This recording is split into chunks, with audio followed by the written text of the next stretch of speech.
Good morning, children. Am I audible? Children, can you hear me? आपका क्या जवाब होगा? Surely you will say, yes ma'am, I can hear you. So, here from your reply, we can pick two words, I and here, I. I is a pronoun, means मैं.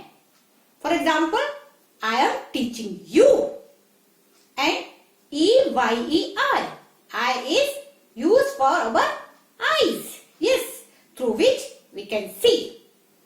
For example, an eye is an important organ of our human body.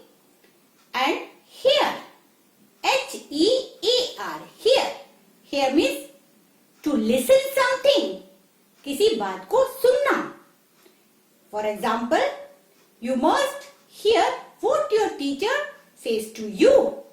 And H-E-R-E here means a particular place. For example, I am teaching you here. Now children, look at Ram and Sita holding few words. I and here. I and here. What is special in these words I and I, here and here? These words sound same, but they are quite different in their meanings and spellings. Such words are called homophones.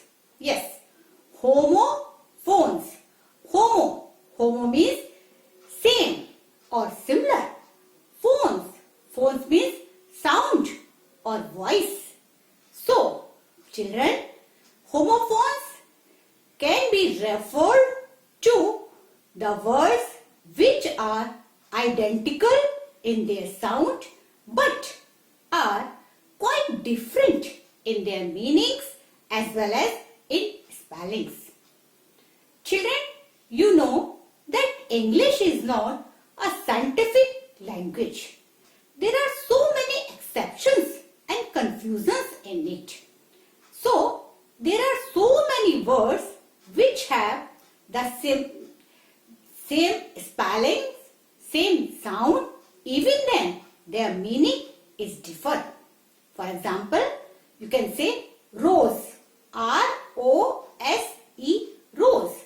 Rose is the second form of the word rise, R-I-S-E, rise, means uthna. He rose early in the morning. This may be the example. And rose, R-O-S-E, rose. As you know, this is the name of a flower. So, children, today, continuing our last topic, we are going to study homophones.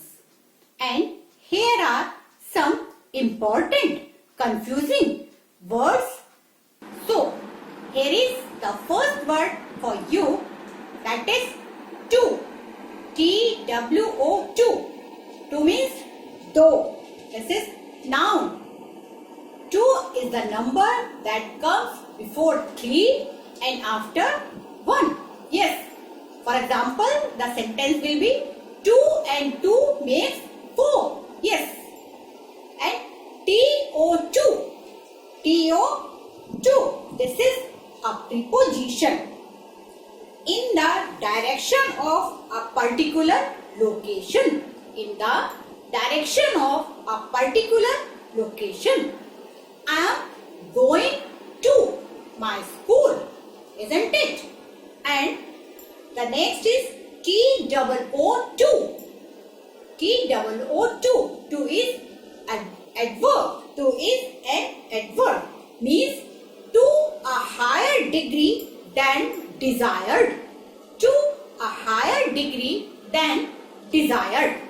For example, I am too tired to teach. I am too tired to teach. Do you understand? Our next word is toad. T-O-A-D, toad. This is noun. It means type of a large brown colored frog.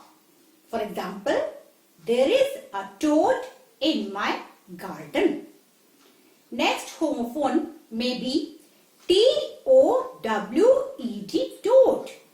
This is the past tense of T-O-W, tow. Means when one vehicle pulls another. For example, the car that broke down on the road had to be towed. Now you can confuse with the next T-O-E-D, toad. Yes, T-O-E-D, toad. This is an adjective and means push, kick. For example, before going to bed, he towed his shoes. Okay. So now our next word is are. O-U-R-R is a determiner.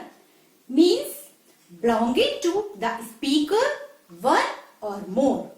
Belonging to the speaker, one or more.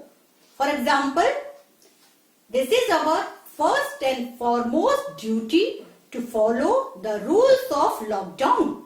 This is our first and foremost duty to follow the rules of lockdown. Next homophone is H-O-U-R-R. H-O-U-R-R is a noun. Means period of 60 minutes. Period of 60 minutes. For example, you must learn your lesson at least for an hour a day. You must learn your lesson at least for an hour a day. Now, you may confuse with are. A-R-E-R. Yes, this is the helping verb and the plural of is. For example, how are you? For example, how are you? Now our next word is they are. T-H-E comma R-E. They are is a contraction and is the short form of they are. For example, they are not good students. They are not good students. Next homophone is T-H-E-I-R. There is a determiner and it means belonging to a person or thing mentioned to. Belonging to a person or thing mentioned to. They are doing their jobs. They are doing their jobs. This may be the example. Now, you may confuse with the word there. T-H-E-R-E, there. That is a determiner. That is a determiner. Means in, at or a given place. In, at or a given place. Means there was a king. For example, there was a king. So, children, I hope you have understood your lesson and revise these words. Be prepared for your test. One more thing that I want to mention is that continuing this topic on vocabulary, children, in our next session, we will study about idioms and phrases and also one word substitute. Okay? Stay at home and be safe. Thank you.